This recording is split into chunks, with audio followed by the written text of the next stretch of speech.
Last podcast on the left is all about the facts. So when Southern New Hampshire University came on as a sponsor, it was time to do some research.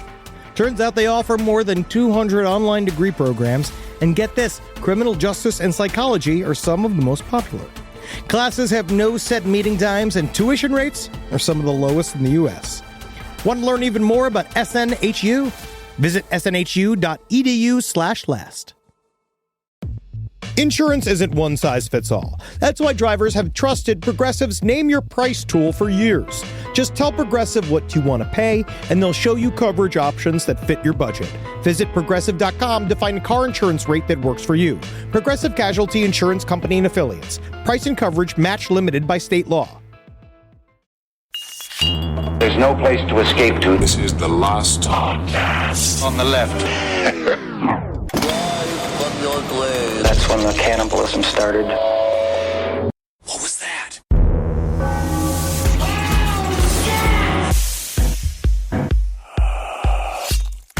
We're going to have to start serious today. Why? Oh. You know why?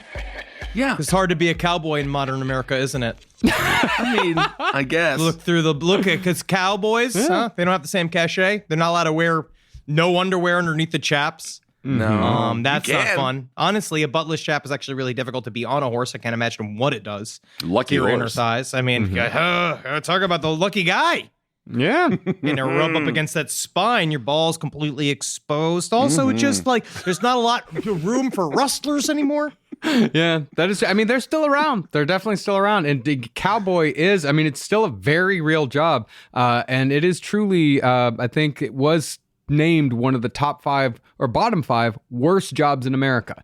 What? It is an absolutely fucking awful job. It's long hours. It's very, very dangerous. It's low pay. And most ranchers don't offer health insurance. What about the lassos? All right. What about collecting milk from women in a little house, and then you have sex with her and you leave her alone? And then what about all the you and the pageantry of all the cattle?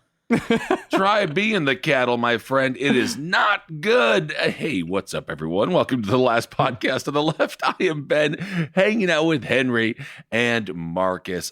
Henry, I think you would have been a fantastic cowboy. Yeah, I would. Legs. Jesus Christ. Yeah, I go, hey there. Hey, Mr. Cow, you let me get up there. Let me get my step stool. Hey, I'm just the littlest cowboy. You know, it's fun and cute. Oh, all of these men are fucking murdering me.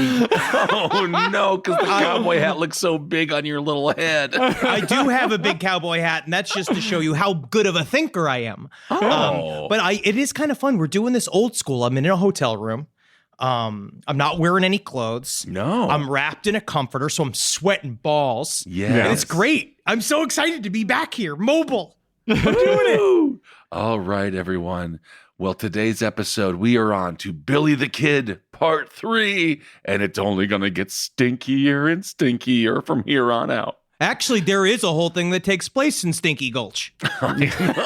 It's Stinking Spring, and that's next episode. Because we are making Billy the Kid a 4-part series. There's just too much here and just too good of a story to tell. We did the same thing as we did in the Black Plague series, where instead of ending on a 3-hour episode, we're just going to make it 2 1.5-hour episodes. But that's how we really get down into the pockets of Billy the Kid and the stinky boots. All right, let's get into the mud and play around with Billy the Kid, part 3. Oh, and Henry, I'd say you'd last at least until lunch with the Cowboys. You don't think I wouldn't be a good old-timey, first of all, like the guy who plays the piano in the saloon. No, I don't think he was ever a cowboy. Like an actual working cowboy. You might make it till you have lunch. you have like a J.C. Penney's model idea of a cowboy. Hey there, Existence is a boys. nightmare. Hey, let's toss the ball around. Ooh, look at that rope. Oh, look at my fun belt. All right. So when we last left Billy the Kid, his war to avenge the death of his former boss, John Tunstall, had ended in utter defeat in the New Mexican town of Lincoln, with the retreat of the regulators and the shooting death of attorney Alexander McSween. And then he died in flame. No. Yeah. Now, ultimately, no one came out on top in the Lincoln County War. The violence and chaos that came as a result of this Old West feud toppled everyone involved, including instigator James Dolan, whose cattle monopoly fell soon after the war. Now, as we said, Billy the Kid's side was known as the Regulators, and by the war's end, Billy was more or less in charge. But once the war was over, the Regulators became a looser collection of folk, and Billy became particularly close with two members. Because Billy really was a natural leader, and people looked up to him because he had, like, let's say this D&D world, he had very high charisma rolls. Like, the man is, like, people were very attracted to him because one thing, he didn't give up ever. Like, he was one of those guys that was ultra dangerous when you thought he was, like, when you got him, right? And then number two, he was the last one to live. Oh, that At the top, helps. and so if all the other guys up top die, eventually you find yourself to be the boss. Well, the first of these two companions was Charlie Beaudry, who had narrowly survived the first bullet fired at Blazer's Mills from Buckshot Roberts. Remember, he was the guy the shot had ricocheted off of his belt buckle, and it allegedly blew off the trigger finger of another regulator.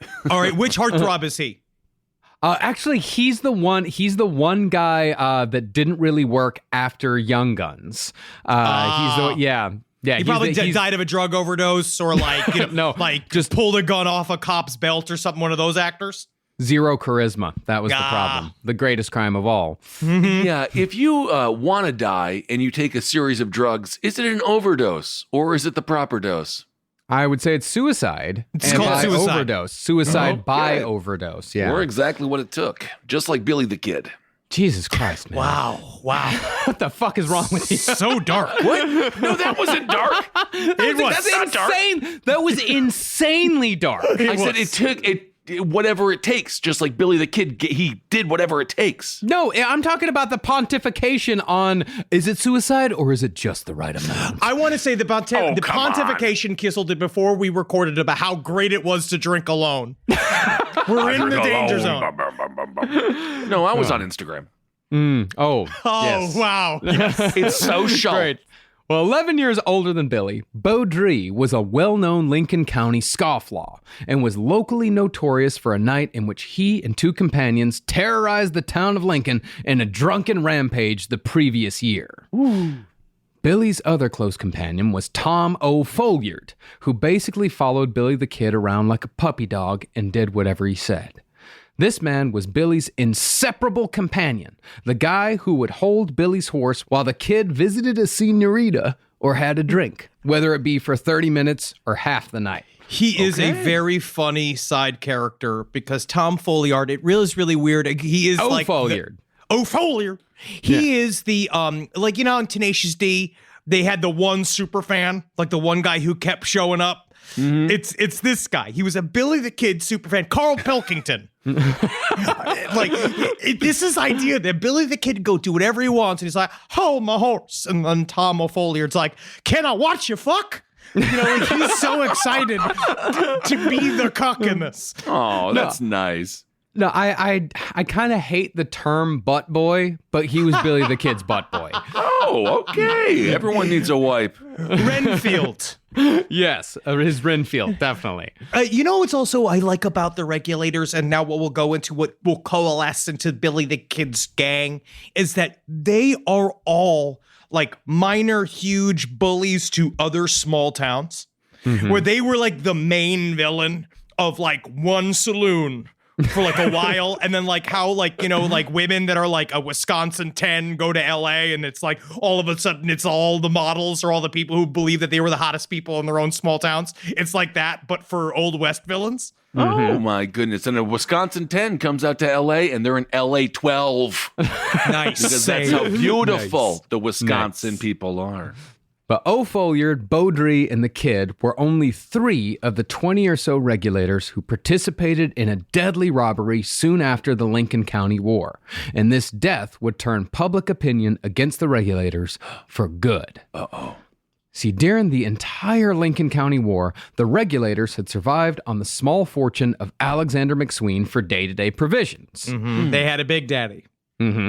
But since McSween had been cut down by both the Dolan Gang and the Army at the end of the 5-day battle, funds were running low. Furthermore, the Regulators couldn't very well get hired as cowboys on a local ranch, what with all the murder warrants and such. So they fell back on horse thieving, and those murder warrants made them even more reckless than they'd been before. I mean, horse thieving's what they knew. Yeah. Horse it'll get thieving you was their killed. number one skill. Yeah, I mean, but they were already about to get killed. They had warrants all over the place for them. They murdered a sheriff. So now, like, they're out there. But honestly, it must be nice to come, like, they could sit there and really focus on horse thieving. They're like, this is our time. Honestly, this is our strength, guys. Why are we denying this? I think it's important for us to get together, look at the charts, and see what our skill sets are. Absolutely, and different techniques. Some kiss the horse to steal their heart, and then they can ride on. We talked about this. This is coming from a lonelier perspective now. Okay, very interesting. Are we talking sardines and crackers here? As far as provisions go, Yeah, what are they eating? they're eating Hardtack. biscuits, hardtack. Yeah, I mean, they're eating What's bacon hardtack? sometimes if they're lucky. Hardtack is hard tack. It's like Hardtack? it's bread. Essentially, Oh, it's bread, hardtack is okay. a type of, like, I want to say, like, you'd call it like a nutrient shit. Like, Some what kind would of have in loaf. it? Okay. I don't exactly know what's in hardtack, but they're eating beans. They're eating beans. Yeah, they're eating a lot of beans. It's a ton All right. of beans. Like the homeless man and Dennis the Menace. Mm-hmm. Remember Yes. that movie? All right. Or in a more appropriate reference, Blazing Saddles, the fart scene. Yes, where they're all eating beans, or how I like to eat beans. Yeah, in all these scenarios, farts are involved though, in every single one of these. Yes. Absolutely. So one night, 20 regulators rode into the Mescalero Indian Agency with the goal of riding away with a few horses. Now, Indian agencies were kind of like armed embassies that facilitated communication between the United States government and the various Indian nations that still lived independently at this point in history. Agencies oversaw trade, settled disputes between tribes and settlers, usually unfairly and sometimes murderously, Sure. and they were in charge of, quote unquote, acculturating Indians into American society, which basically meant cultural genocide. All right, Oh all my- y'all gather around. All y'all gather around. This is what we like to call a big gulp. Now, you got 40 ounces. That's 40 Wow. ounces of Wow. pure sugar in this, okay? Now, you're going to want to try that. And you go, woo, woo, woo, woo, woo. What a culture. What a culture indeed. Must be preserved with blood. In other words, Indian agencies were the thumbs of oppression on the ground for the United States government in the late 19th century. And the regulators figured that the Mescalero Indian Agency was easy pickings for some horse thieving. Why would you? Why would you think that? It's filled with soldiers and, like, kind of, I imagine, like, resentful Native Americans. No, well, Yes. the Indian agencies weren't necessarily filled with soldiers. They weren't necessarily like surrounded. It wasn't a fort, but it was. I mean, there were definitely guys with guns there, but it was more of a like. Think of it like an armed embassy. Like think of it an armed embassy or like an armed like DMV or something like that. It's a government building. Man, can you fucking imagine what it would be like if all the people who worked at DMV had guns now? No, I don't want to think about it. That's a massacre waiting to happen. But in the process of this thieving, an agency clerk named Morris Bernstein was shot 4 times, had his pockets turned out and emptied, and his rifle, pistol, and cartridge belt had all been taken. Oh. This brazen murder and robbery made the regulators look like straight-up bandits. And since Billy the Kid had already earned himself a reputation as a cold-blooded killer in the Lincoln County War, and since he was a name, he was indicted for the murder of Morris Bernstein. That ain't right. That ain't No. right. No, I mean, it's what he kind of wanted this. Kinda, sorta. I mean, he. I think he wanted it at first, and then as we'll get into here in a little bit, once he kind of sees the opportunity for an out, he says, "Oh no! I don't want this. I can have something else. Let me have something else." He's very much the Tekashi 6ix9ine of the Old West. Oh no, don't say that about him. It's a high insult, Mr. Zabrowski. Also, hardtack's a biscuit. Yeah, biscuits, as I said. Biscuits. Yeah, Very but shitty nice. biscuits. It's Real shitty Shitty biscuits. biscuits. I love that Limp Bizkit cover band, Shitty Biscuits. But also remember, Billy the Kid is a fucking kid. He's like 19 at this point. Wow. So he doesn't really know what the fuck he wants.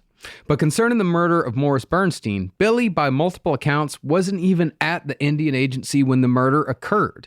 He was several hundred yards away drinking water at a spring. But since the public opinion train concerning Billy had already left the station, he got stuck with the rap. Oh my goodness. And that's when Billy the Kid, unbeknownst to anyone else, turns into a little cat. And he goes down and he licks the water out of the pond. Isn't that sweet? It seems nice and old-timey. Humans need water, too. Oh, I know. I just don't think about them going on all fours, drinking it out of a pond with their tongue. Well, he's not going on all. He didn't do that. That's your imagination. This is how humans drank water before you could buy it at a store or get it from a tap. In Wisconsin, they call it a bubbler. It's true.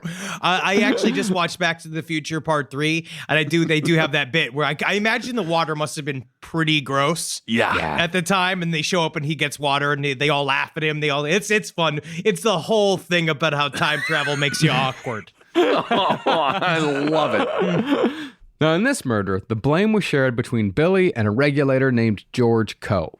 And after the indictment came down, George and his brother Frank decided to finally leave Lincoln County to start over somewhere else as anonymous, legitimate men. Oh. And while the Coes did indeed leave after the murder of Morris Bernstein, Billy told them that they could do as they pleased. But as for Billy, he was going to stay right there in Lincoln County, steal himself a living, and plant every goddamn one of the mob who murdered Tunstall into the ground. Woo! That is, if they didn't get to him first. Okay. He definitely, it does show there was a freedom in the Old West where you really could just go and be like, I'm out. Yeah. I'm not going to be in the criminal life anymore. I'm going to go start my homestead. I'm going to do whatever. I'm just going to leave. I'm going to leave the life. But Billy the Kid, again, because he's done this now twice, because after the Lincoln County War, he had an opportunity to leave. And he's like, I'm staying. And then this time, it's the same thing, where, again, it feels like there's like a purpose here. Murdering all of Tunstall's men, it's not a real goal. It's not, you're not going to find all of these men. It's a thing that you create for yourself. He has created this like thing. This is my purpose, and I'm just going to live this out because I'm also 18. Then he has no fucking clue that he has a whole life to live. Right. Yeah. It's like wanting to go to all the Guy Fieri restaurants from Triple D, not realizing they're on countless seasons and the number just keeps going up. He's moving the goalposts. He is moving the goalpost. Yeah. Yes, the goalpost indeed. Well, I mean, there's also the idea that, even though you can leave anywhere at any time, it's hard to leave home, and it's hard to leave and Billy the Kid, we'll get into it here in a bit, but he has built a community here, and going off and starting somewhere else brand new was even harder then than it is now, because now if you fail, you can just go back home. Right. But back then, if you failed, you died. Is he getting his ego stroked? Do people like him in the town? Like, does he have a group of people where he's like, he's Billy the Kid? It's not even necessarily an ego stroke. They're just his friends. Okay. Yeah, people like Billy the Kid. They love him. He just was, he's just 18 years old. So he wakes up different every day. One day he wakes up feeling like a fucking psychopath. And one day he wakes up wanting to there's instances that you'll see as we cover where he's just he gives money to people and helps people and does all this shit. It's just whatever his childlike whims are. Okay. But after a few more horse thefts, the remaining regulators drifted apart. Such a large group was easy to track and chase, and the arguments over what to do next were constant. So the group shrank once more, and Billy's need for revenge seemed to somewhat shrink with it. I mean, if you don't have a whole bunch of guys egging you on, then, your piss goes down just a bit. See, by December of 1878, Billy had returned to the town of Lincoln with a vague notion of squaring himself with the law so he could make a second attempt to go straight. I'm going to be a graffiti artist. Whoa! Wow! Billy reckoned that since nobody else had been punished for their roles in the Lincoln County War, he might skate on all his charges as well. And in this, he was almost right. So the violence in Lincoln County had gotten so bad and so publicized that the President of the United States, Rutherford B. Hayes, one of our favorite presidents, right? I guess. He's the Old West president. It's always, anytime you watch an Old West thing, it's always, I'm going to get the attention of President Hayes, and he ain't going to have but no choice to come down here. Meanwhile, he's just like, I hate to take the carriage. I just bounce all around inside of it. But Hayes had stepped in and appointed a new territorial governor to replace Samuel Axtell, because Axtell had rightly been pegged as a man who'd fanned the flames of the Lincoln County War. Axtell was the guy who told the army, yeah, it's all right, head on down there. Axtell was also the guy who had voided the warrants for Tunstall's murder and who had voided the deputization of the regulators. Oh, so he liked to stir the pot. And he was also one of those to be like, yeah, let's use it. Because, an army that just sits around gets really restless. You have to use them. As we'll see in the next 5 years when we start the next Forever War. Yeah. Where will it be next? I don't know. Where will it be? It might be here. They might just try to use it here. Looking at you, Canada. Whoa, You're we're right going there. up north. I've said it before and I'll say it again. We need a wall on the northern border. These Canadians are taking our comedy jobs. Get out of here. No, I don't know if Axel had a hand in sending the army to Lincoln County, but I would imagine he did nothing to stop it. Okay. And then to hopefully put an end to the whole affair, which was still producing sporadic murders between men looking to settle scores, the new governor, Henry Wallace, issued a general pardon to anyone involved in the Lincoln County War. But this pardon came with a caveat. It only covered people who hadn't already been indicted by a grand jury. And Billy the Kid had indeed been indicted in the murders of Sheriff William Brady in Lincoln and Buckshot Roberts at Blazer's Mill, all before the 5 days battle. I only kind of sort of contributed to all of them murders. I mean, really, doesn't the bullet do most of the damage? And why isn't the bullet on trial? And put the We've gun had this on the conversation stand. before, and Chris Rock did the bit. It's hard to blame the bullets. Technically, bullets are innocent. But even so, Billy tried to make inroads with the law to earn that pardon. To everyone's surprise, in February of 1879, Billy brokered a peace treaty between the remaining regulators and their enemies in the Lincoln County War, the Dolan Gang. I think he was just running out of people to drink with. Yeah, maybe. As part of the truce, they agreed that no one on either side would kill anyone on the other or testify against them in court, ever. And the penalty for violating this agreement was a swift execution. And I'm going to hold all y'all to that. Using the most ancient Native American tradition possible. The pinky swear. Whoa, it's the pinky swear. But the truce was to be short-lived, as these things often are for one reason or another. It's not a good idea to have the bandits fucking negotiate their own treaties. I mean, I think it's kind of adorable. Yeah, a bandit. I can't. That's the thing. That's why I consider myself a bandit. I can't even agree with the rules I set for myself. Right? I set up a certain degree of stuff I'm supposed to do. You're not disciplined enough. Yeah.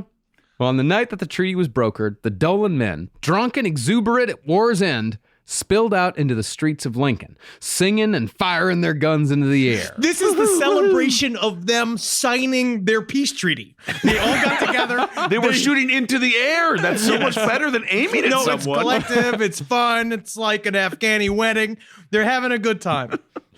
But in a terrible stroke of luck, a one-armed lawyer named Houston Chapman happened to be walking by the saloon at that very moment. Uh-oh. As he found himself in the middle of a bunch of drunken cowboys, he very predictably got into a confrontation with a Dolan man named Billy Campbell, seeing as how drunken cowboys are among the most unpredictable creatures on Earth. I mean, I saw some at your bachelor party, and man, they can really lift their knees. You guys really surprisingly know how to dance, and then all of a sudden, but the problem is that all your shit is stomping around in hard boots, and then if somebody steps on one of your boots, then it's like now a fight. Now we have to have a skirmish. We have to sit here. We have to spin a gun, and then it lands on somebody. You have to kiss that guy, and if you kiss good enough, you can shoot him.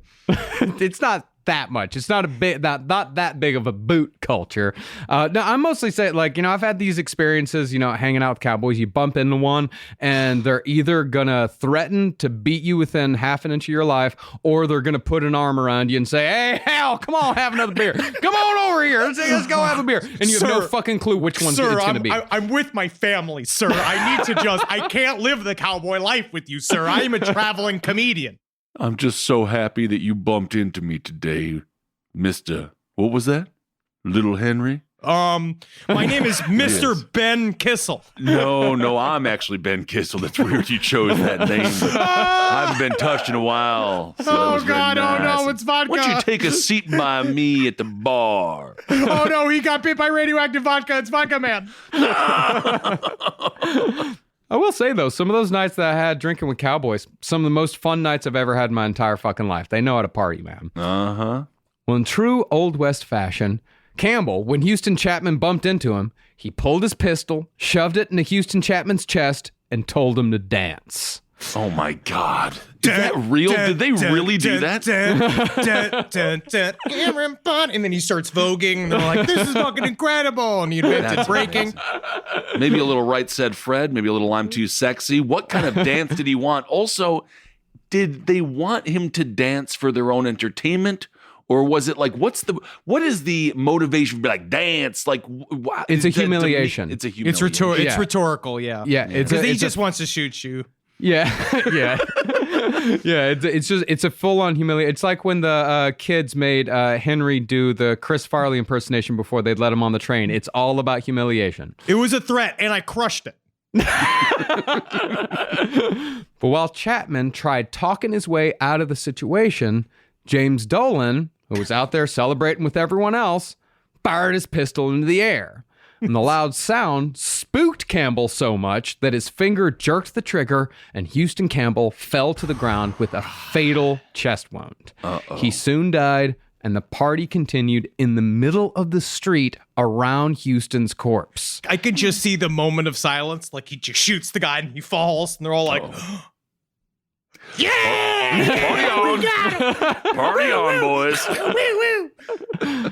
Now, this killing seemed to be more of the same lawlessness, even though it had occurred during a party celebrating the end of violence. I mean, it was only one murder, so it's decreasing the violence. It wasn't on purpose. No. So the new governor, Henry Wallace, made it his personal mission to convict and execute the men responsible for Houston Chapman's death, which was all the more tragic because he was just in the wrong place at the wrong time. Now, Billy got roped into this indictment as well, even though Billy the Kid had only been there to broker peace. This is what happens when you're the face. You know what I mean? It's like the executive producer. You get all the blame. You get none of the credit. Mm-hmm. But instead of reacting violently, Billy wrote a letter to Governor Wallace offering to testify against the Dolan gang in the murder of Houston Chapman in exchange for the same pardon that had been extended to everyone else involved in the Lincoln County War. This is where everybody got Billy the Kid wrong that was around him in a circle. That, like, he was charming and he was fun, but he was not trustworthy.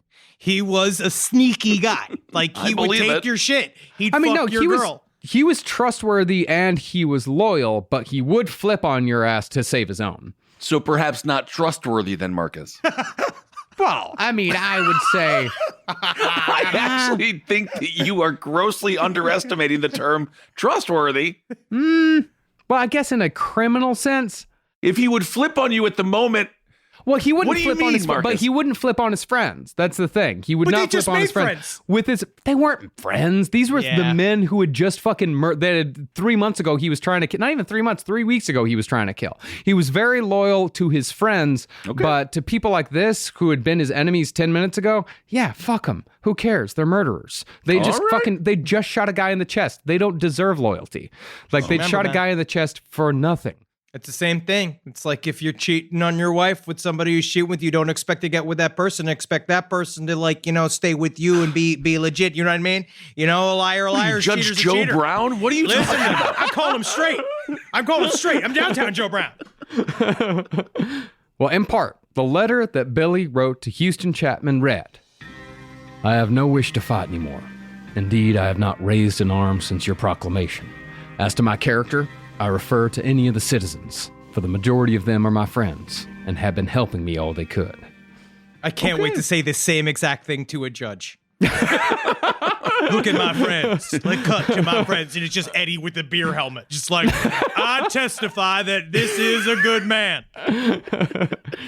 Well, this letter eventually resulted in a secret meeting between Billy the Kid and Governor Wallace.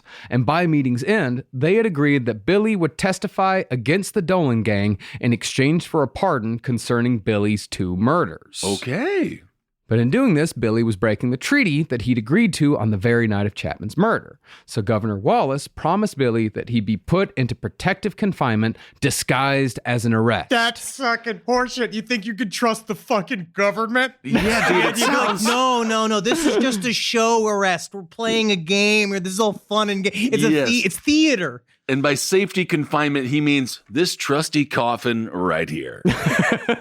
I never want the government to put me in a safety confinement. Yes. Well, soon after, Billy sang like a bird about everything he knew concerning the Dolan gang, from outlaw trails to hiding places to Billy's own criminal techniques, which put all of his former enemies in the jackpot without a single shot being fired. Based on this testimony, the grand jury laid out 200 indictments against 50 men for the murder of Houston Chapman and for a whole bunch of other crimes. Damn, that's a long frickin' stay on jury duty. 200 indictments? That's an entire 3 weeks away from your family. And maybe back then it might have been nice. Yeah, but you also think, maybe 3 weeks, but the trials used to also be a lot shorter than they are now. Much shorter. They also were like, Yeah, you'd have a full fucking murder trial in like an afternoon. Okay. But Billy, he had done what he'd promised to do and more, and he'd done it all legitimately. But the pardon was not meant to be. See, Governor Wallace didn't really give a shit about Billy. All he wanted to do was end the war, and as soon as those indictments were handed down, Wallace lit out of town and left the pardon in the hands of local officials. And this being the Old West, these officials had no interest whatsoever in letting a notorious desperado walk free. Uh-oh. And so in June of 1879, after trying to do the right fucking thing, Billy the Kid rode out of Lincoln and returned to a life of crime. this is, man, who do you think the desperados learned this shit from, man? The government was the first desperados, bro. They came out there, we just stole all the Native Americans' land. You think they give a fuck about your little ass? They just came in, they're building a country here. You're a roadkill, Billy the Kid. Whoa. Wow. So the law made him into the desperado he never wanted to be, but was forced to become. He wanted to be one. It's complicated. I mean, I was trying to just kind of set the stage in kind of a romantic way. Got it. Yeah, I heard the wagon wheels. Yeah.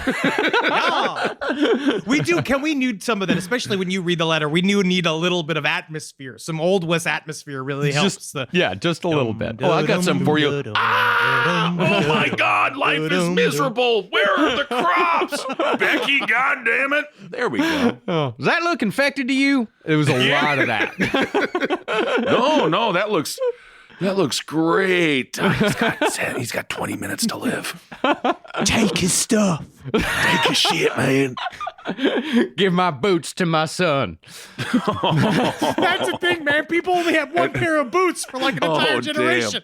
Yeah. That's why I named my son Boots. This podcast is brought to you by Squarespace. Squarespace is an all-in-one website platform that helps you stand out online. Yes, that's right. You don't have to smash your face with a hammer. You can just start a business. It's got everything you need on Squarespace, from securing your domain to building a professional site and showcasing your work all in one place. Let's say you want to show everybody how you can carve your ribs out of your lower abdomen so that you look more like a Ken doll. That's amazing. You can bring your vision to life with AI-powered design or curated templates, plus flexible editing tools that helps you create something that truly reflects your style, especially if you are somebody that is trying to corrupt the young men of America. That's what Squarespace is really going to help you. Squarespace makes it easy. It makes it easy for you to put all that together, and you just go to Squarespace and do it all.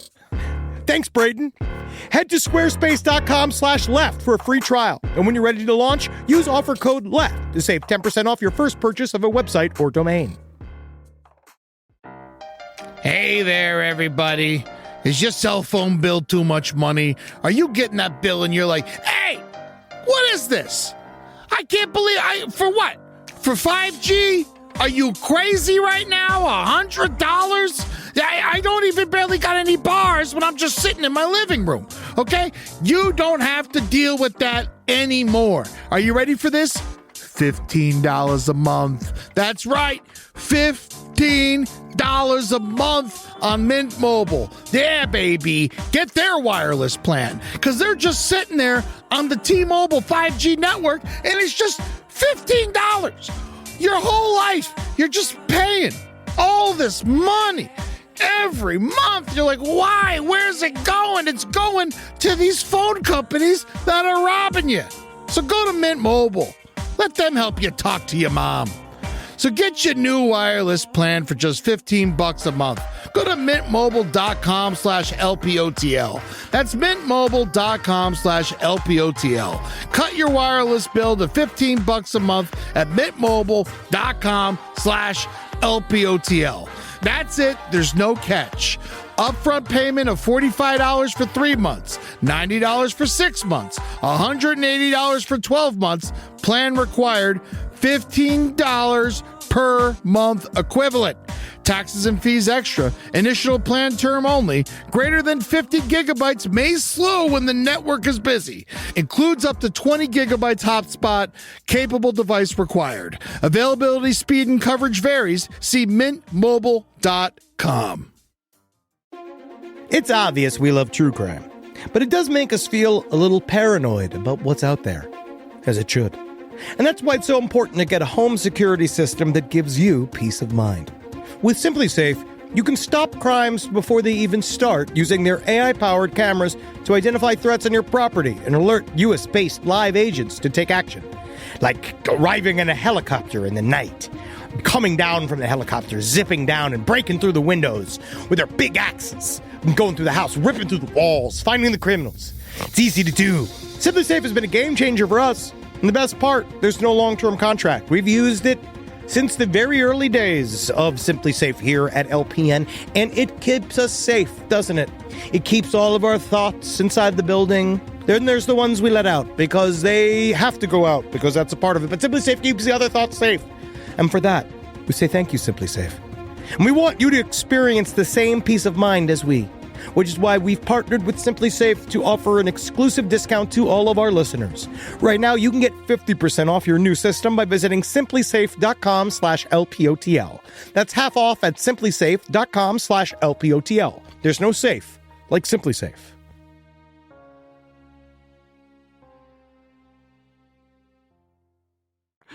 Billy then showed up in Las Vegas, New Mexico, where he was charged with operating an illegal 3-card Monte game. And he was also allegedly seen having a big drunk with notorious outlaw Jesse James.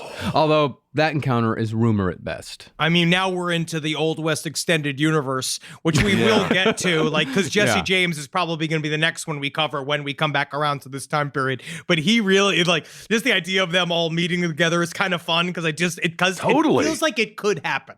Yeah. No, it's like when like Pretty Boy Floyd hung out with Bonnie and Clyde and fucking hated him. It's just, I just love a night to fucking sitting there with Billy the Kid and Jesse James fucking trading stories and being honest. It's insane. It's insane. Of course, if we actually saw it, it would just be them drooling, piss hammered, kind of looking at each other every now and again. We'll keep it romantic. Well, afterward, Billy the Kid returned to Lincoln and provoked the new sheriff into arresting him. After he was arrested, Billy the Kid just escaped from jail by climbing up the chimney again. He done the whole thing pretty much just to prove a point. Like, even if you do arrest me, you can't hold me.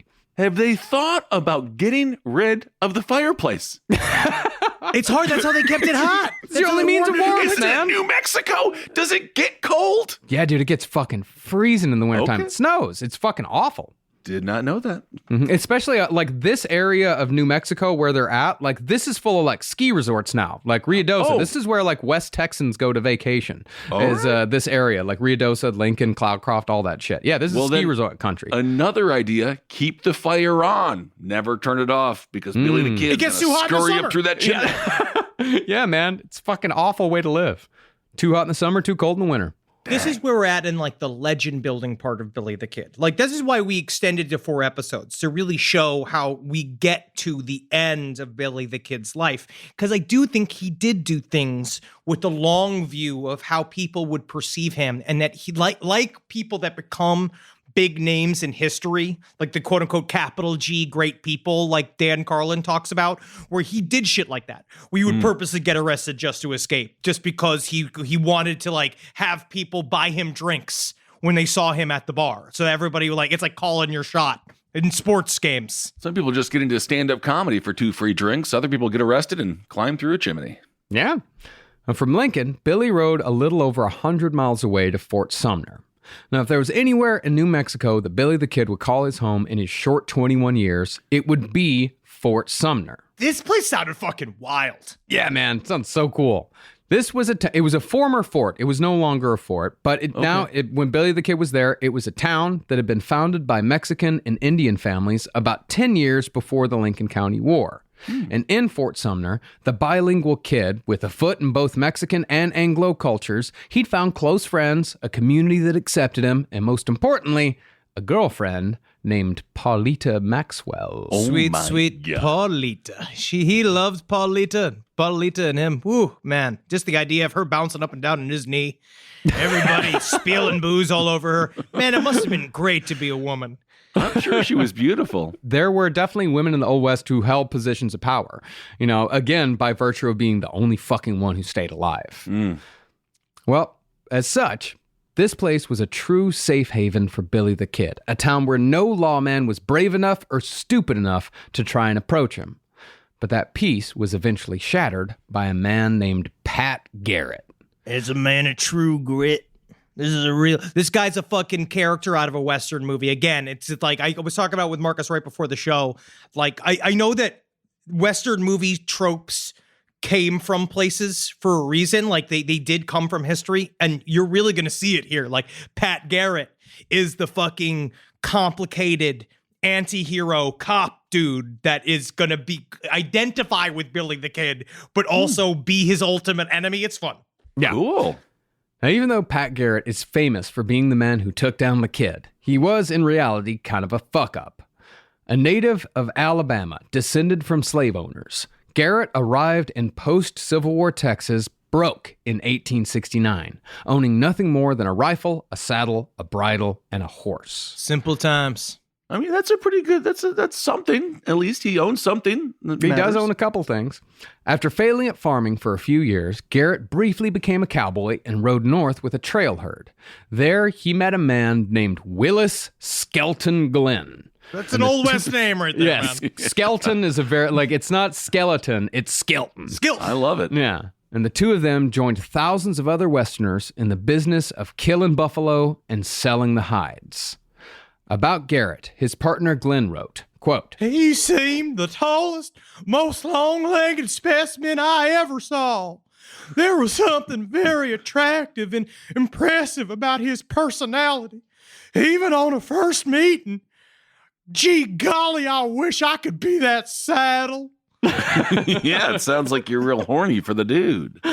And Garrett was indeed a tall individual, although not quite as tall as our very own Ben Kissel. Woohoo! Garrett was 6'4", and since he couldn't find pants in his size in the Old West mercantiles, he usually sewed 2 buffalo hides to the bottom of his trousers to make up the difference. Oh my God, body shaming is 200 years old. Yes, no, it is unfortunate that nobody makes pants for the larger person because we're people too. And you know what? If we don't wear pants, that's just as illegal as if you don't wear pants.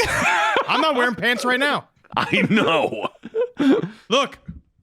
I know. It's good. You are. He just sees my knee. You are 95% nude. Now, by 1876, the Glen Garrett buffalo hunting party was joined by an Irishman named Joe Briscoe, who would become the first man to die at the hand of Pat Garrett. Allegedly, Briscoe was trying to wash his handkerchief in dirty water, and Garrett remarked that only a damned Irishman was stupid enough to try such a thing. Seems to be the way to get things going, huh? That seems like fun things. Briscoe responded by saying that you Americans all think you're so goddamn smart. You think you're so goddamn smart, huh? Now, this back talk was too much for Garrett, and Garrett threw the first punch in the eventually deadly confrontation. And after taking the hit, Briscoe swung back and missed, then ran for the camp's axe so he could bury it deep into Garrett's skull. That's so fun. Seeing Briscoe's intentions, Garrett drew his .45 and fired, sending a bullet ripping through Briscoe's left side, which then exited the other end. Briscoe collapsed and actually asked Garrett's forgiveness in escalating the fight so quickly. And 20 minutes later, Briscoe died. Oh. That's the funny thing about the Old West is that this understanding of I made you kill me. Like, if you didn't kill me, I would have killed you, and I'm sorry for making you kill me because I know killing someone sucks. I guess that is a code of honor. It's this idea of a warrior mentality. If you're out there, like, honestly, a lot of these guys just came from fighting in the war and then just like had to do the thing where you had to kill a dude that like 2 weeks ago was your cousin. And now you have to you've got to do, so you can kind of see how that makes a lot of sense. Mm-hmm. But also Pat Garrett was a good ass shot. Sounds like it. Great shot. Him and Billy the Kid. It's good. We'll get into their comparisons. It's interesting. Mm-hmm. Okay. Well, Garrett then buried Briscoe's body in an unmarked grave, and Garrett, acting in self-defense, received no charges. And after that, Garrett decided to switch careers. He rode out for the New Mexican Territory in 1878 looking for adventure, and he found a home amongst the Mexican people of Fort Sumner. There, he earned the nickname Juan Largo, which very simply means Long John. Oh my God, I could be Juan Largo. You could be Juan Benjamin. Yeah, that'd be great. Yeah. That's kind of cute. It is cute, but that was the one thing because he was just tall. And yeah, but it comes down to it, Pat Garrett was a lot more than tall. He was also cranky. Yeah. Now, in Fort Sumner, Garrett raised hogs and partnered in a saloon and grocery business, but he wasn't on the straight and narrow. He also opened a butcher shop where he and his friend Barney Mason were caught processing stolen beef, which tells you exactly how wobbly morality was when it comes to these Old West figures. Do you think it's not even just wobbly morality, or it's just how business got done? That their businesses had every business that was legit in the Old West was 20% crime. Also, how the fudge did they know it was stolen beef? Because they stole it. They stole it. Yeah. They stole it themselves and then processed it. So they busted themselves? No, they were caught processing stolen meat. I don't know how the investigation went. I have no idea. Yeah, we don't have these police records.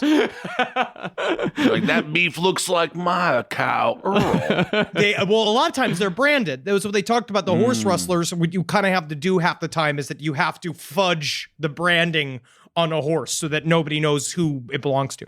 Okay. Mm-hmm. Now, Pat Garrett was not involved in the Lincoln County War at all. He had no history with Tunstall, McSween, or Dolan. But being a shopkeeper and saloon owner, he did know a lot of the people involved, and one of those people was Billy the Kid. In fact, Billy the Kid actually attended Pat Garrett's wedding. In 1879, Garrett married a woman named Juanita Martinez, and this being a community function, many of Garrett's customers attended, including the Kid. Reportedly, Billy attended the wedding and danced to his favorite tune, Turkey in the Straw, and a good time was had by all. Do we have Turkey in the Straw to play? I mean, it's the Ice Cream Man song. That's a fun song. Okay. Yeah, that's Turkey in the Straw. Isn't that nice? What a fun time to be a turkey. Now, contrary to how the legend is sometimes portrayed, Billy the Kid and Pat Garrett weren't good friends, but neither were they enemies. Instead, they were more frequent acquaintances marked with mutual respect. Ben, this is like if Rocco from Carmine's hunted, shot, and killed you. Oh my goodness, we're not that close. But no, that's what it is. Acquaintance, like your frequent acquaintances, you know? Okay. Yeah. Because also, this was a rough town. So it was this mixture. You had these desperados and outlaws all over the place, and those were your constituents. Those were his customers, these people. And you're watching this, and it was kind of interesting that if a person had a wedding, the whole town went. And everyone went crazy, and people got shot and fight each other and shit. But it's just nowadays weddings are all they're all stodgy. This is when it was fun, when anybody could come. Yeah, no charger plates at that wedding, I'll tell you that much. Now, perhaps respect played into how hard Garrett would hunt the Kid once he became sheriff of Lincoln County. And it certainly played a role into how much Pat Garrett enjoyed the fame that came after Billy's death. Uh-oh. But Garrett was not the first man to try and take down Billy the Kid so he could dine out on the murder. That designation belonged to a man named Joe Grant. On January 10th, 1880, Joe Grant arrived in Fort Sumner, and after he got good and drunk, he found Billy in a saloon and started harassing him, just poking at him and poking at him and poking at him. Don't poke at him. The idea of being a bounty hunter is like so much fun, or like the idea that you're going into one town to kill one notorious outlaw because then you get put over. It's like being on the old Tonight Show. Sure. Yeah. But this is before Billy really had a bounty. Like, this is just some dude going to kill another dude because he wants to kill him. And because he knows that, like, if he's the man who killed Billy the Kid, he's going to get to dine out on that for the rest of his fucking life. We're talking blooming onions for years. Now, after bullying Billy for a good long while, Joe Grant changed the game to one of murder. And he bet Billy $25 that he could kill a man that day before Billy did. Because Grant was operating under the assumption, the pretty common assumption, that Billy killed men constantly.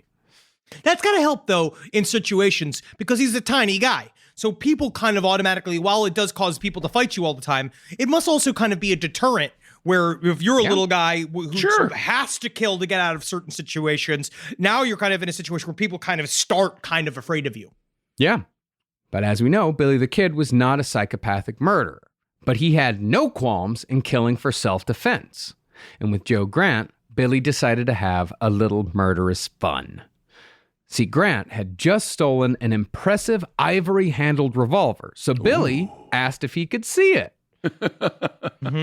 That's classic. No, you don't hand your gun over. Oh, no. He was already charmed by Billy the Kid. Billy, this is his secret. This is his superpower. It's like a bank teller being like, with the robber, be like, give me all your money. The bank teller's just be like, can I see that gun? And then when he keeps like, oh no, I shouldn't have done that. Oh man, I shouldn't have done the gun thing. I'm just gonna go. Oh man. But I mean, it wasn't as simple as that. Like, Billy really was having fun with this guy. But he also, this shows you Billy the Kid wasn't a psychopathic murderer. He knew where this was going, but he also knew that he had to kill this man with cause. Otherwise, they're going to come after him again. Jeez. So after Grant arrogantly handed over his gun, Billy spun the cylinder of Grant's gun and made sure that the next time the trigger would be pulled, it would fall on an empty chamber. Smart. Yeah. He then handed the gun back to Grant and waited for his moment. And before long, Grant declared that he'd chosen his victim, a man named John Chisholm. And Grant said that as soon as Chisholm walked through those saloon doors, Chisholm would fall dead to the ground by Grant's gun. Now, this isn't the same Chisholm as the cattle Chisholm from the Lincoln County War, or is it the same family? I think it's the same I think it's the same guys. Yeah.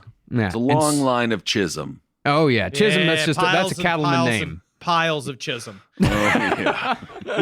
And soon enough, a Chisholm did enter, but it was the wrong one. It's always bad when the wrong Chisholm gets in. Oh, my goodness. Where did they come from? Jim Chisholm had shown up, not John Chisholm. Oh, God dang I it. hate Jim Chisholm. Oh, Jim Chisholm. I thought it was going to be John Chisholm.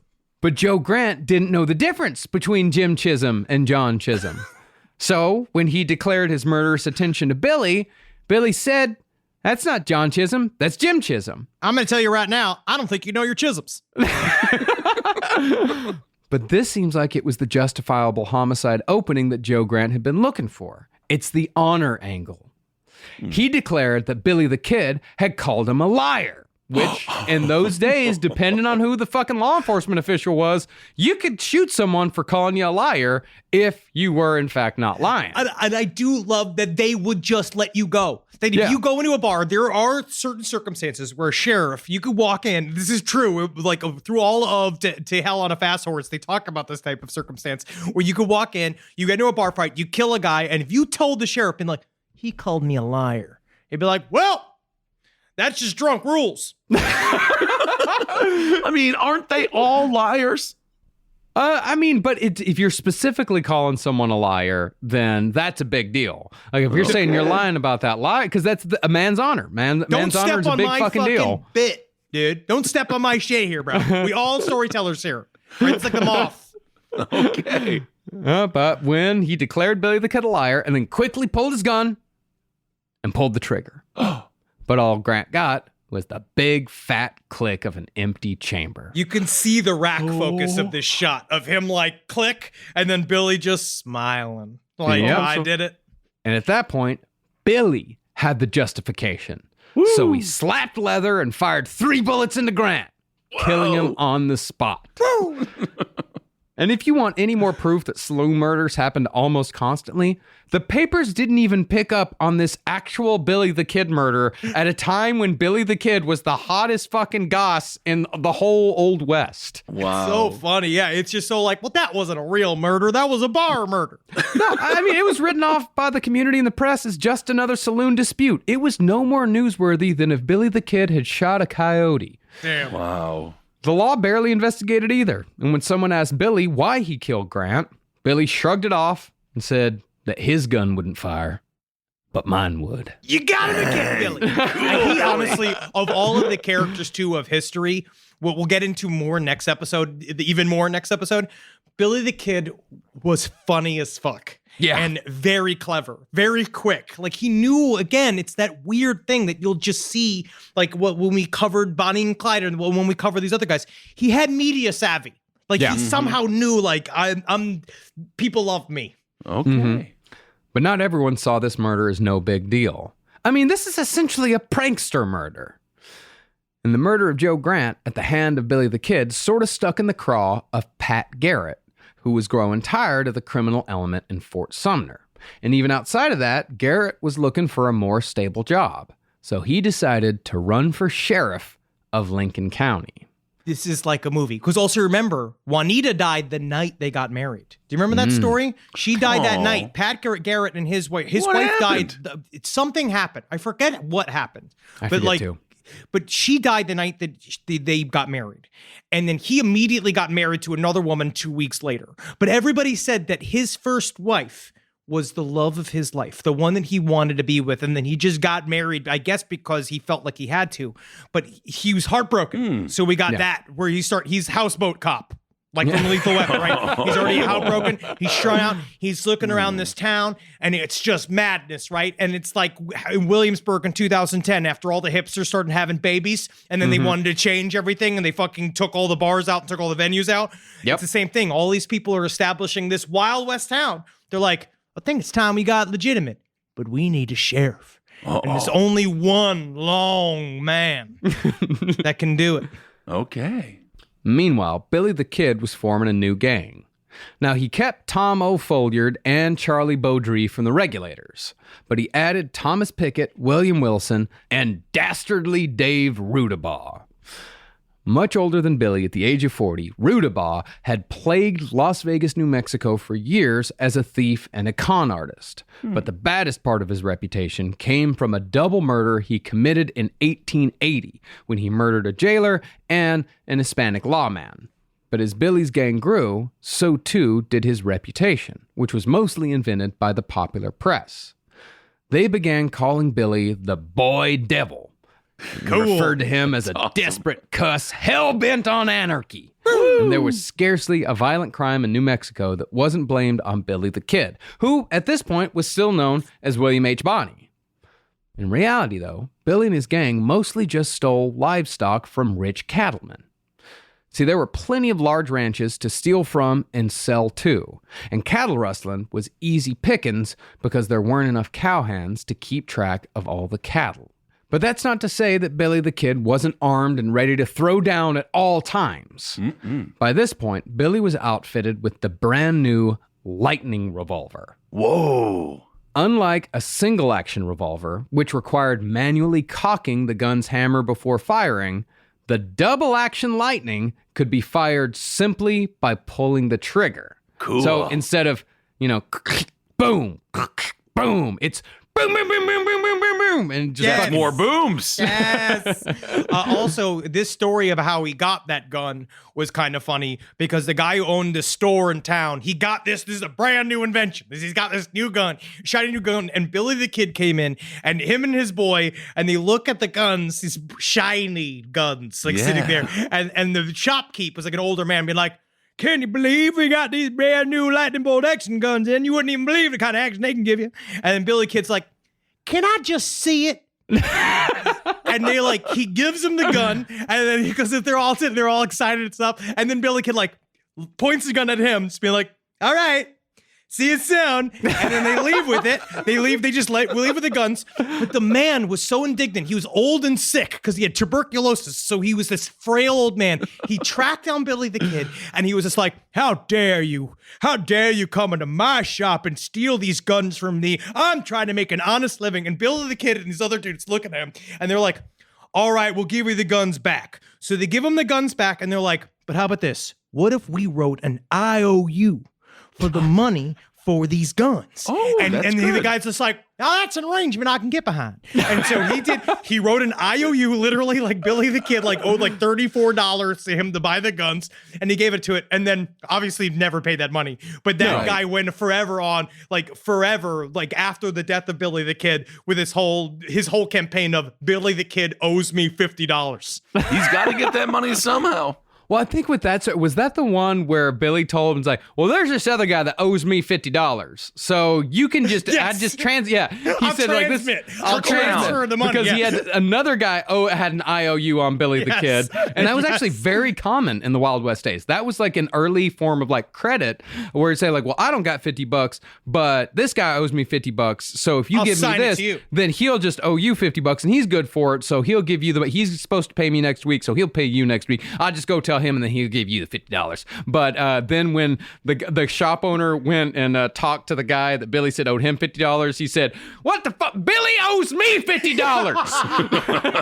Yeah, it's Billy the Kid. It's like a famous criminal. There is some confusion there. Yeah. You know, I rip around in the bed. You might actually not be surprised by this, but I'm a restless sleeper. I roll back and forth like an alligator with a wounded deer. But something's changed in my house, and it's thanks to Boll and Branch. You know, people keep their bedding way longer than they should. It's because people are afraid of change. Not me. I burn my sheets once a week, but I don't need to, because Boll and Branch's signature organic cotton sheets, pillows, blankets, and comforters are all designed to be breathable, incredibly soft. They get better over time. Start with the signature sheets. You're going to buy 2 sets so you can rotate them. Come on, you're going to want to. The moment you get into bed, you'll notice the difference. I know I did. I just got fresh from the bath. I was fully lotioned. And sliding into those sheets kind of felt like, to be honest, I felt like the luckiest pasta filling in the whole world. All right, they're really good. You will like them. You will feel like a brand new laid chicken, which is we're all going for. Just trying to be a hot chick again. Sleep cooler this summer with Boll and Branch during their annual summer event. For a limited time, get 20% off site-wide at bollandbranch.com/left with code LEFT. That's Boll and Branch, BOLLAND branch.com/left. Code LEFT to take 20% off. bollandbranch.com/left, code LEFT. Exclusions apply. Summer schedules can get busy fast with camps, vacations, sports, family time. And, you know, every single time Carmi eats a block of dark chocolate, we got to take her to the emergency room. You know how much time that takes. All right, IXL makes it easy to keep learning part of the routine in just a few minutes a day. IXL is an award-winning online learning platform that helps kids truly understand what they're learning, whether they're building math confidence, strengthening reading and writing skills, or reviewing science concepts.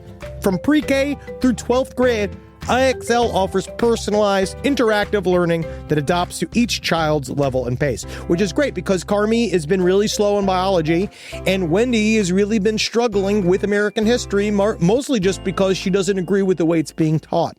So it's really important. You make an impact on your child's learning. Wendy, as soon as she gets her chicken, she is ready for all of her lessons. And Carmi just really has to eat 5 or 6 bites of liver, beef liver, chicken liver, and then she can really get down to, I'm hoping this is the year she reads To Kill a Mockingbird.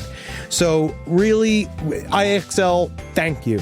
Make an impact on your child's learning. Get IXL now. And Last Podcast on the Left listeners can get an exclusive 20% off at IXL membership when they sign up today at IXL.com/left. Visit IXL.com/left to get the most effective learning program out there at the best price. All right, I know what you're thinking. I like to go banking, but I don't want to give to these big old banks all the time that cater to the 1%.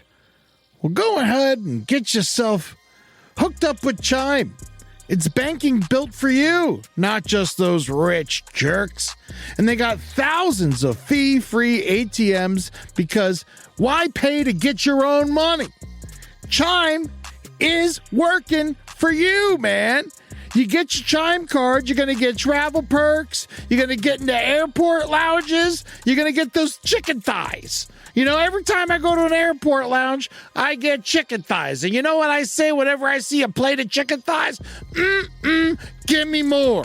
Chime's going to get you those chicken thighs in these lounges, all right? Sure, they could serve other types of meat, but why would you when chicken thighs are so delicious? Chime is not just smarter banking, it's the most rewarding way to bank. Join the millions who are already banking fee-free today. Head to chime.com/left. That's chime.com/left. It only takes a few minutes to sign up. Chime is a fintech, not a bank. Banking services for Chime Card provided by Chime's bank partners. Optional products and services may have fees or charges. Stated cashback for Chime Prime only. No minimum balance required. For more information on travel perks, go to chime.com/disclosures. But the lightning, I mean, this gun was also light, and it was therefore very fast. It weighed about 1.5 pounds. That meant that the lightning only made killing that much faster and that much easier in the Old West. But Billy and the gang didn't use the revolvers for killing all that much. Instead, they mostly used them to hold up mailmen. See, at nearby Fort Stanton, which was an actual fort, there was no money order office, so soldiers sent cash back home in registered letters. And since a mail stagecoach wasn't as well guarded as all the other stagecoaches, all the gang needed to do was stop the coach, rifle through the bags of mail, and pick out all the registered letters. Might as well have stamped cash inside. Damn. Honestly, and this is kind of a weird, safe, scheme here, right? Because you don't have to kill anybody for the most part. You just got to get the one guy who's probably a lot of times being like, I just drive this fucking coach, dude. Yeah, Sure. mailman's Take not going to this throw shit. down. Yeah. Now, although stealing cattle and robbing mailmen weren't huge crimes, they still caught the attention of law enforcement. And in November of 1880, another posse of lawmen formed to chase down Billy the Kid's gang. And this one, again, with deadly results. Woo! Once the posse got a bead on Billy's gang, they cornered Billy and the rest at a ranch belonging to a man named Jim Greathouse. As Billy's gang hid inside the ranch house, a letter was sent inside from the posse asking them to surrender. I love posses. Very nice. I know that we've covered these back when we did serial killers in the Old West, but posses are so funny because they had a distinct order to them. They would gather together and they would choose hierarchies of who's doing what and all this kind of shit. And just the idea of everyone all right, who's got pen? Who's got paper? All right, now we're going to write a sternly lettered note. We're going to send it in there and we're going to see once he responds. And then we send our response back. We'll see what happens. And remember, Billy the Kid could read and write and do both fairly well. And in classic fashion, he responded with a note saying they'd only take him as a corpse. Yeah. Now, I'm a little fuzzy on the details, but I think that at some point, the posse and the gang agreed to a hostage exchange. The posse sent in a member named Jimmy Carlisle, a blacksmith, while the gang sent out the owner of the ranch, Jim Greathouse. Jimmy Carlisle and Billy the Kid had been getting drunk together for 2 weeks. So they were all like, Jimmy, you know Billy. You go in there and you suss him out. And so he was just okay. And so the blacksmith went in because, this posse's also kind of technically half Billy's acquaintances. Yeah. They've just been hanging out with him for days. But what I do know is that when Carlisle entered the house, the gang was raiding Greathouse's liquor cabinet. And so Carlisle just can join them in drinking. Yes, he's a hostage. It's so funny. Now, eventually, the posse got impatient and told the gang that they'd kill Jim Greathouse if the gang didn't surrender. And that must have been such a thing for that guy, where he's been like, Yeah, just be that's like, my what? house. Take my house hostage. Why are you going to kill me? Why are you guys all turning on me? And they're like, that's how we get it. Because they're all sitting outside for 2 hours while they're listening to them get drunk and laughing inside the house. What does killing me have to do with any of this? Why would that help the situation? This is creating advantage. We're creating advantage. It's a bluff. Oh, man. Now, we don't know how or why it happened, but at that moment, someone in the posse fired a shot. Thinking that Greathouse had been killed, Carlisle then tried jumping out the window, because if Greathouse was dead, Billy was going to kill Carlisle too. Fucking friend or no, drinking buddy or not. This arrangement sucks for them. It really does. Really badly horrible. done. But also, this is a hammered decision. Yeah. To just jump through a window, like you could have ran for the door, like he just, because you know he's all covered in cuts and shit too. Immediately, like, oh fuck, what'd I just do? But what neither Carlisle nor Billy's gang knew was that the shot was most likely an accidental discharge. Greathouse was alive and well. But according to the story, Billy wasn't about to let his hostage escape, nor was he going to let a murder go unanswered. So, allegedly, he and 2 other gang members pulled their lightning revolvers and filled Carlisle with lead, killing him before he was even able to get out the window. Dang. The gang then fled, and another murder was added to their ever-growing rap sheet. Or so that's what the posse said. According to the gang, Carlisle tried escaping, and it was the posse who shot him, thinking that Carlisle was the infamous Billy the Kid. Same hats, because they're always looking for the hat. That's the one thing with careful Billy with the the Kid. hat. It keeps coming up because they said he wore a distinctive hat, but then I think that he just kept changing his distinctive hat. And then they would just give the hat to people, because Billy the Kid also had a habit of shit like this, like with Carlisle. Like 1 second he's patting you on the back and you guys are fucking laughing your asses off and having a great time, and the next he's like, but I can still kill you. Like it's really intense. Now, it wasn't really the death of Jimmy Carlisle that escalated the manhunt for Billy the Kid and his gang.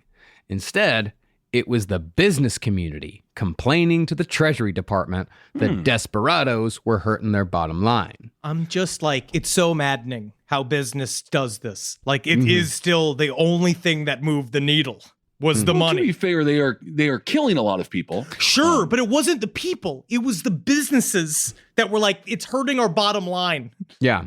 And no one Versus was the really people. doing that. No one, like the federal government wasn't doing anything about it. The only time the federal government got involved and sent anybody was when the businessmen started complaining, and calling up their contacts in Washington.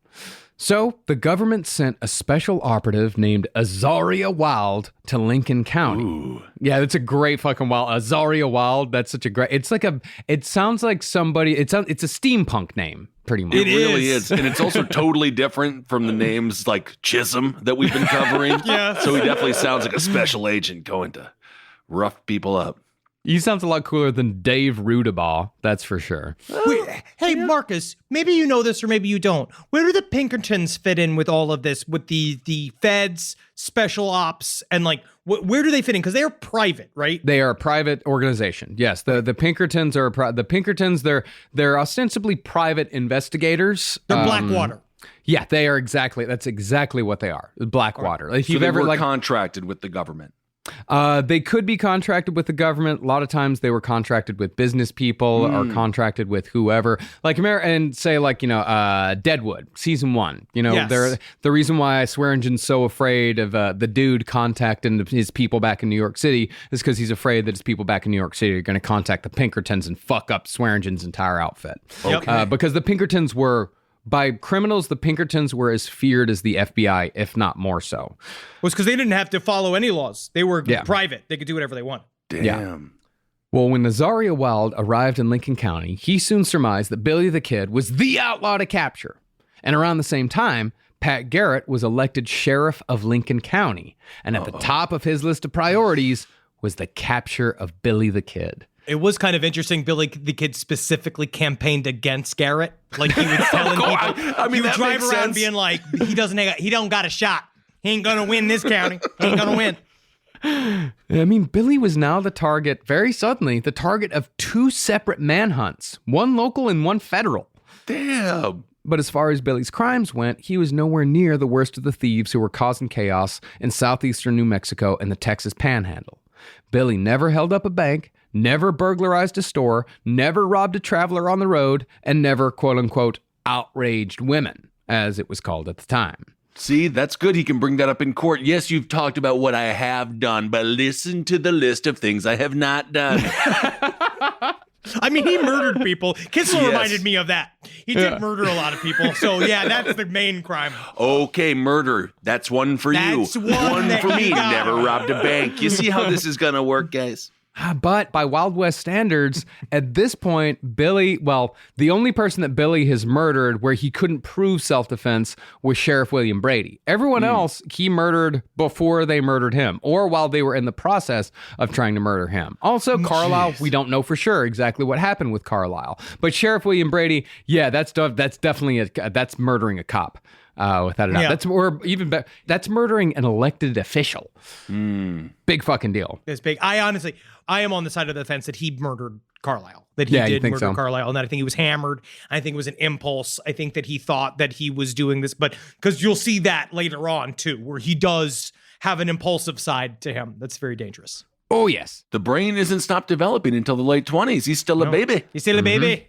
But the newspapers had a different story to tell about Billy the Kid, other than the guy that was just doing all this shit for self-defense. In an article published in December of 1880 in the Las Vegas Gazette, a claim was made that between 40 and 50 men were imposing a reign of thievery and terror on New Mexico. Their leader, the article claimed, was Billy the Kid. Shit, I'm the leader. I can see the newspaper like, oh wow, that's amazing. What a surprise to him. Now, this report was partly true. There were indeed between 40 and 50 men terrorizing New Mexico and the Texas Panhandle, but they were many different groups of thieves with no central leader, and they certainly weren't taking orders from a 21-year-old kid such as Billy. But it was in this article that William Bonney became American legend. Rightfully seeing a hook, the reporter from the Las Vegas Gazette took the simple name of William H. Bonney and made William a character instead of a man, and so dubbed Bonney Billy the Kid for the first time. Damn. I wonder why it took so long for it to boil down the nickname. To When Billy the Kid? they've been calling him the Kid. They've been calling all this kind of stuff, and I guess that finally they're like, I guess that's Jonah Jameson. He's to blame. Well, it just takes one reporter. You know, everyone's called it like William, because William the Kid doesn't sound good. William the Kid. And so, William the Kid sounds like somebody who's trying to pretend to be a kid to meet kids to have sex with them. My name is William the Kid. well, I would imagine, you know, newspapermen, they're mostly seeing William H. Bonney or the Kid. But then eventually maybe this reporter interviewed somebody that knew William H. Bonney, who was called Billy by his friends. And so all of a sudden this reporter sees, oh, Billy the Kid. Billy the Kid. Oh, shit, that's good. Yeah, That's hell good. yeah, bro. They're all high-fiving each other and shit. Yeah. The reporter further called Billy a desperate cuss who was eligible for the post of captain for any crowd, no matter how mean or lawless. Then the whole thing ended with a dramatic plea to the community where these crimes were mostly occurring. Shall we suffer this horde of outcasts in the scum of society who are outlawed by a multitude of crimes to continue their way on the very border of our county? We believe our citizens of San Miguel County to be order-loving people and call upon them to unite in forever wiping out this band to the east of us. And we're doing this so we can make y'all pay taxes. Woo! Yay! Now, by this time, the living legend that was Billy the Kid had spread far beyond New Mexico, and on the same day that he was officially dubbed Billy the Kid by the Las Vegas Gazette, the New York Sun was giving him the same name and the same reputation. He's fucking nationwide now. Wow. Basically, what these newspapers were doing was crafting Billy the Kid as the representation of the frontier outlaw, a stand-in for every bad man who broke the law west of Oklahoma. By this point, had there already been nationally known criminals of this status?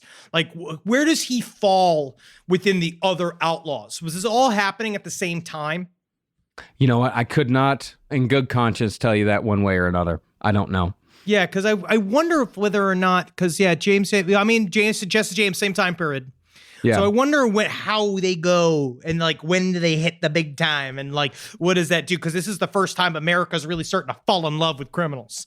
Well, I mean, but it's also the Old West doesn't just have criminal celebrities. I mean, you've got Wyatt Earp. You've got Wild Bill Hickok. You know, like they're the Old West at this point is just a fascination of the rest of the country. Mm-hmm. Now, despite how it's been portrayed, Billy the Kid was at first pretty fucking freaked out by all this media attention. Yeah, I bet.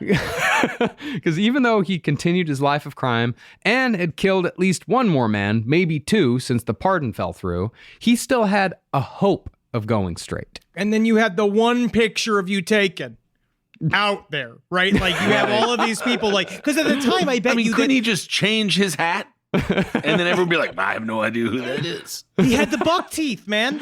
Yeah. He had like a distinctive face. Like he looked like somebody. And he also, that's the problem too, is that as you'll see in the next episode, he loved the reputation conversely as well because he'd use it. Like he'd still kind of lean in because at this point, well, if I'm Billy the Kid, I might as well fucking act like it. Sure. It's like when Jeffrey Dahmer went to prison and was like, I'll eat you next. And that really wasn't even his character.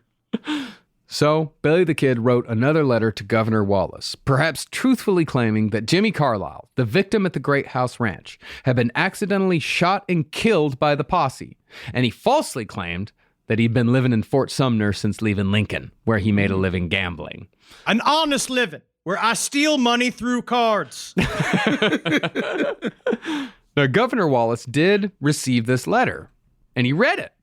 But instead of making good on his promise, he handed the letter over to the Las Vegas Gazette for the sole purpose of ridiculing Billy's plea for clemency. I don't know why he trusts the government. It's his own, I mean, it's really his only shot because, I mean, Billy the Kid does not, I think his number one thing is he does not want to leave New Mexico. He loves New Mexico, you know, he loves Fort Sumner, and he's got a girlfriend there. You know, he's in love with his girlfriend. He loves this woman, and she doesn't want to leave her family. He doesn't want to leave her family. He loves it there. And the only way he's staying in New Mexico is if Governor Wallace finally hands down that pardon. Or if he kills every single man that comes looking for him. Okay. But that's going to start to be hard. That sounds very difficult. Yeah. And so, after a long fuse, the press finally detonated the Billy the Kid bomb. And almost overnight, Billy became a national celebrity.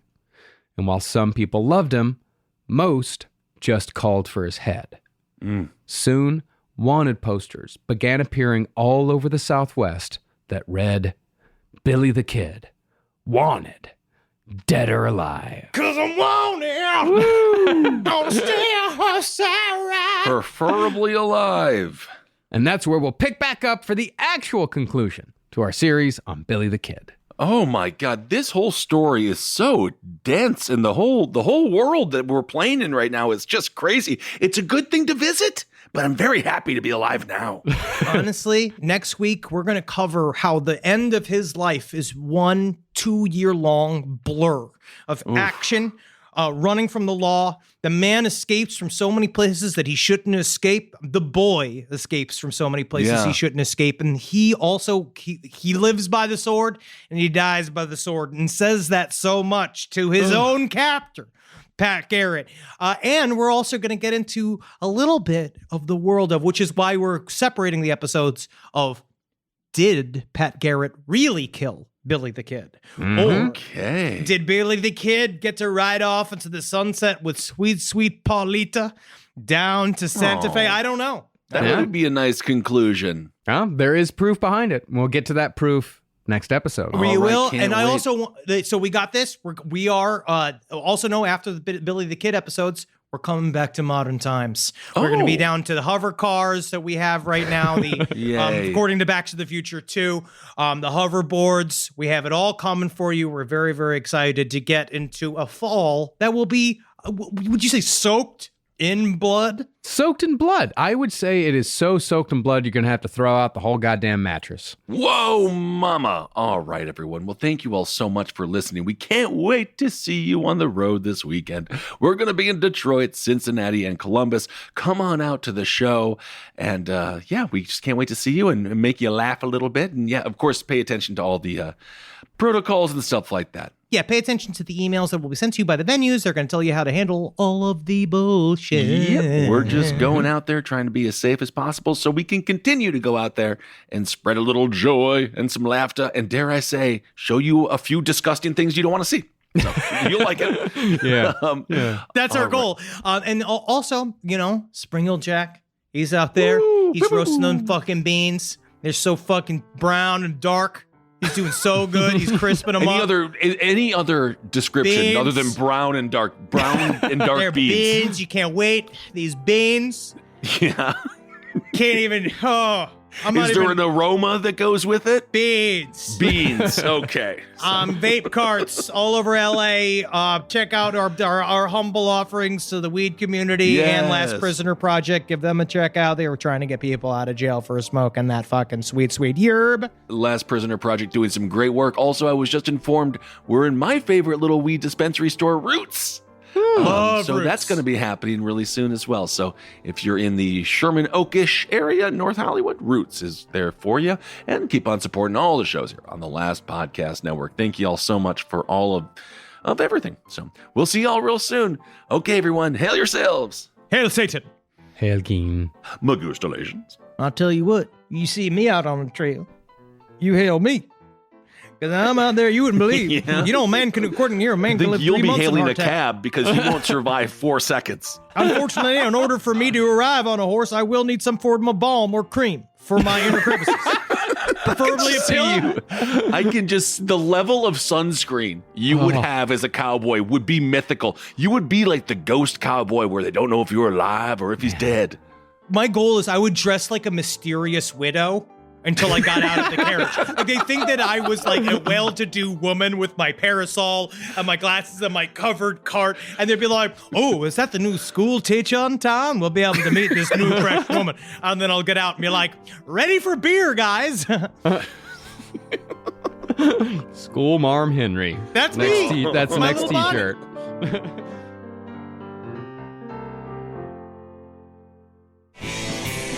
This show is made possible by listeners like you. Thanks to our ad sponsors, you can support our shows by supporting them. For more shows like the one you just listened to, go to lastpodcastnetwork.com.